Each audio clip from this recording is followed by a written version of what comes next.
अमेरिकी सदर Donald Trump full form में हैं और नेशन फर्स्ट की पॉलिसी पर ताबड़तोड़ एक्शन भी ले रहे हैं।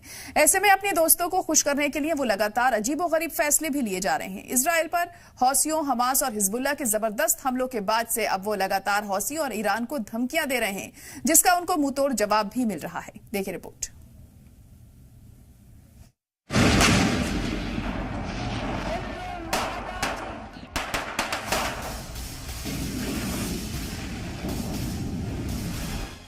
यमन में हौसियों पर अमेरिकी हमले के बाद कई सवाल उठ रहे हैं। कुछ का मानना है कि अमेरिका मिडिल ईस्ट में लगी आग को खामोश करने की कोशिश में लगा हुआ है, तो कुछ का मानना है कि अमेरिका ईरान को सबक सिखाना चाहता है। हौसी बागी लंबे वक्त से रेड सी में शिपिंग और इजराइल पर हमले कर रहे हैं, जिसके जवाब में अमेरिका ने यमन में भारी बमबारी की है। माहिरीन का मानना है कि अमेरिका की पॉलिसी सिर्फ यमन तक महदूद नहीं है, बल्कि इसका दायरा कहीं ज्यादा बड़ा है। कई पॉलिसी मेकर्स ने अमेरिका के इस कदम को डोनाल्ड ट्रंप की मिसमैनेजमेंट वाली खारजा पॉलिसी करार दिया है। वहीं कुछ माहिरीन का मानना है कि ट्रंप इंतजामिया का असली मकसद ईरान को न्यूक्लियर मुआहदे के लिए मजबूर करना है। इसके लिए अमेरिका इजराइल को हमले की खुली छूट देने के साथ साथ यमन, सीरिया और लेबनान में भी जारहाना कदम उठा रहा है। डोनाल्ड ट्रंप इंतजामिया ने इजराइल को ईरानी ठिकानों पर हमले की खुली छूट दे दी है, जो अब तक किसी भी अमेरिकी इंतजामिया ने नहीं किया था। इसके अलावा जब इजराइल ने सीज फायर तोड़ते हुए गाजा में दोबारा बमबारी शुरू की, तो ट्रंप ने खुलकर बेंजामिन नेतन्याहू की हिमायत की। इसका साफ मकसद ईरान पर दबाव बनाना और उसकी तंजीमों को कमजोर करके उसे घुटनों पर लाने की पॉलिसी अपनाना है। लेकिन हौसी और ईरान लगातार अमेरिका को सख्ती से जवाब दे रहा है। ईरान के रिवोल्यूशनरी गार्ड्स ने खलीज में 3 अहम जजीरों पर नई मिसाइल सिस्टम की तैनाती की है। ईरान ने कहा है कि ये मिसाइल सिस्टम दुश्मन के ठिकानों, जहाजों और इमलाक को निशाना बना सकते हैं। ये हथियार ग्रेटर टम्बू, लेसर टम्बू और अबू मूसा जजीरे पर तैनात किए गए हैं। ये जजीरे होर्मुज पोर्ट के पास हैं, जो दुनिया के लिए बहुत अहम शिपिंग रूट है। ईरान का साल 1971 से इन तीनों खलीजी जजीरों पर कंट्रोल है।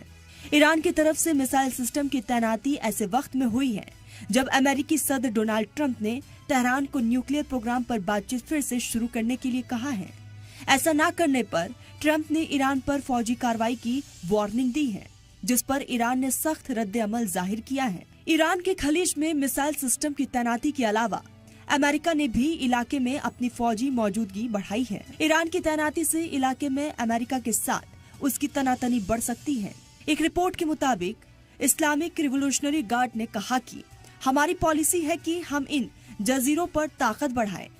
उन्होंने कहा कि अब हम इलाके में दुश्मन के ठिकानों, जहाजों और इमलाक पर हमला करने में अहल है। इसका मतलब है कि ईरान इन जजीरों को अपनी हिफाजत के लिए इस्तेमाल करने के लिए तैयार है। ईरान का कहना है कि नई मिसाइल सिस्टम 600 किलोमीटर तक किसी भी टारगेट को पूरी तरह से तबाह कर सकती है। इससे ईरान की फौजी ताकत काफी बड़ी है और वो इलाके में किसी भी मुमकिन खतरे को जवाब देने के लिए बेहतर तरीके से तैयार है। अमेरिकी सदर ट्रंप ने हाल ही में ईरान को न्यूक्लियर प्रोग्राम पर बातचीत के लिए धमकी दी है। ईरान के supreme leader Ayatollah Ali Khamenei ने कहा कि अमेरिका की धमकियों से ईरान को कोई फर्क नहीं पड़ेगा। उन्होंने कहा कि अगर कोई ईरान के साथ बुरा करने की कोशिश करेगा तो उसका कड़ा जवाब दिया जाएगा। अमेरिका के मिडिल ईस्ट सफीर स्टीव विक्टॉफ ने कहा कि ट्रंप की कोशिश तेहरान के साथ यकीन बनाकर तशद्दुद को टालने की है। वहीं अमेरिका बातचीत से मसले का हल चाहता है। दूसरी तरफ ईरान ने ये तस्लीम किया है कि अक्टूबर 2024 में इजरायली हमले में उसका सबसे मजबूत एयर डिफेंस सिस्टम कमजोर हो गया था, जिससे उसकी फौजी ताकत कमजोर हुई है। इसी वजह से ईरान जल्द से जल्द रूस से S-400 एयर डिफेंस सिस्टम खरीदने की कोशिश कर रहा है। लेकिन रूस पहले से ही सप्लाई चेन की दिक्कत से जूझ रहा है और अभी तक भारत को भी पूरे S-400 डिलीवरी नहीं दे पाया है। ऐसे में ईरान को रूस से झटका लग सकता है। इसके अलावा ट्रंप इंतजामिया ने ईरान पर पाबंदियों को और सख्त करने की प्लानिंग बनाई है। अमेरिका अब चीन को ईरानी तेल की सप्लाई रोकने की कोशिश कर रहा है, जिससे ईरान को अरबों डॉलर की आमदनी होती है। ये तेल ईरान की इकोनॉमी की लाइफलाइन है और अगर इसे काट दिया जाता है तो ईरान को काफी नुकसान उठाना पड़ सकता है। और यही अमेरिका चाहता है कि मिडल ईस्ट में अपने सबसे बड़े दुश्मन को कमजोर करके इलाके पर अपना कंट्रोल बढ़ाया जा सके। ब्यूरो रिपोर्ट, सलाम टीवी।